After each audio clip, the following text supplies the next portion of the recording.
नमस्कार मित्रांनो, मी सुनील रमेश चकोर, राहणार हातगाव, तालुका चाळीसगाव, जिल्हा जळगाव. आपली शून्य मशागत तंत्रज्ञानाचा तुम्ही मागे व्हिडिओ बघितला असेल.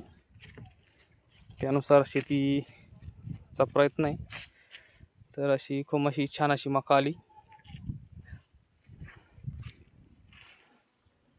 हे बघा, सुरुवातीला याच्यामध्ये बेड पाडले होते 4.5 फुटाचे.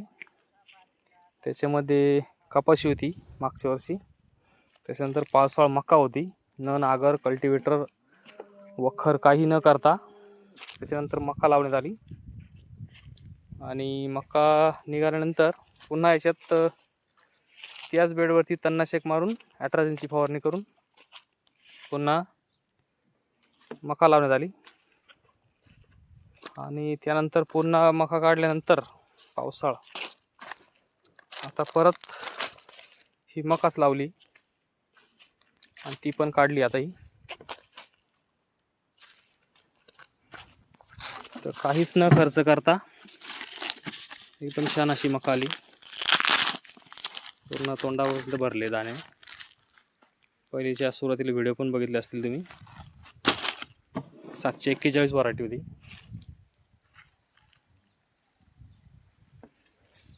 आणि हे आता 4 थैल्या होत्या 2 एकरमध्ये. आणि खाली तुम्ही बघू शकता, खाली मका जमा करायचं काम चालू आहे. आणि आता जवळजवळ ही 1 ट्रॉली बाकी आहे जमा करायची. समजा एवढ्या जागेत 5 ट्रॉल्या झाल्या आहे जमा करायच्या. 6-10ची ट्रॉली आहे. आणि तुम्हाला गंज पण दाखवतो किती मोठा झाला आहे ते. जवळजवळ हे 230 फुटाचे बेड आहे लांबीला. आणि ह्या साईडला 100 बेड आहे. 100 ते 110 बेड आहे. तर तुम्ही कमेंटमध्ये नक्की सांगा किती मका येईल.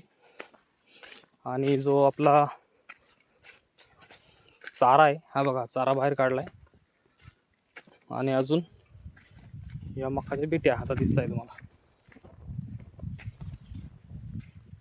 हे कंच आहे.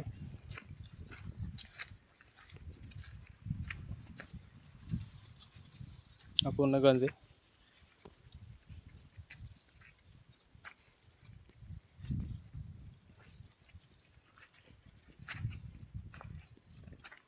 अतिशय छान अशी आली मका.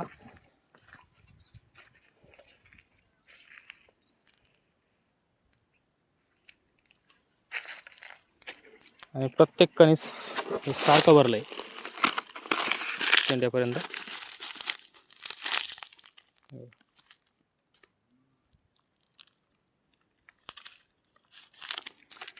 आणि 741 ॲडव्हान्टाची व्हरायटीची खासियत अशी की तिच्यात आतमध्ये जो ठुसा असतो तो कमी असतो. आणि दाण्यांची लांबी कॅप्सूल साईज असते, लांब असते जास्त. हा झाला 3 थैल्यांचा चारा बिट्या. पण याच्यामध्ये अजून 2 ट्रॉल्या बाकी जमा करायच्या. एक या सोलरच्या बाजूची समोरची आपण आलो ती, आणि खाली 1 थैली बाकी आहे. म्हणजे एक जवळ 1 ट्रॉली भरेल खाली, ती बाकी अजून. ते काम चालू आहे.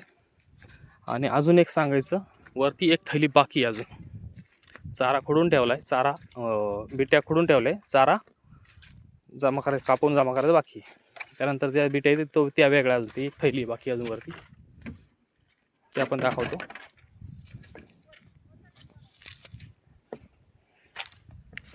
अशा 8 बिट्या एकदम.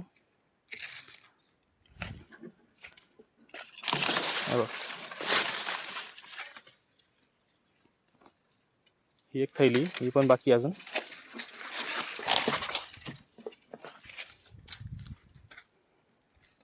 धन्यवाद.